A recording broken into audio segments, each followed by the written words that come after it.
A hands elevated close grip push-up is going to be a little bit more triceps focused than maybe pec and delt focused. You'll still feel it there, but it's going to be targeting more of the sides or the backs of the arms. So when you set this up, you're going to have your hands in a close grip position, just like you would do if you were doing a close grip bench press. Okay, so normal push-up position is hands generally shoulder width or just outside the width of the shoulders.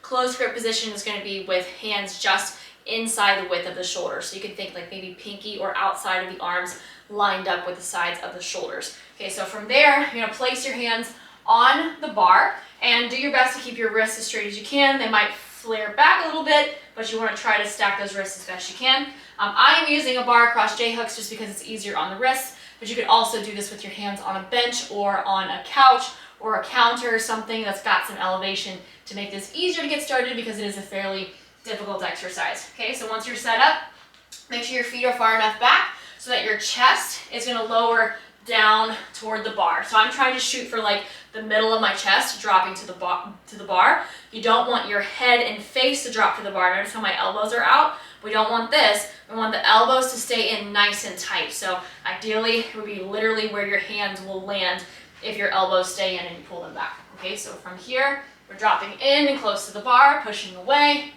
And sometimes if you get things like clicking of the elbows or the shoulders, that's fairly normal. Everyone has different ranges of motion that work for them. You might have to make some slight adjustments to the elbows or hands, but that's just like worst case scenario. Do your best to try to maintain the form as best you can and then adjust if you have to. I'm saying that because my elbows click when I do this.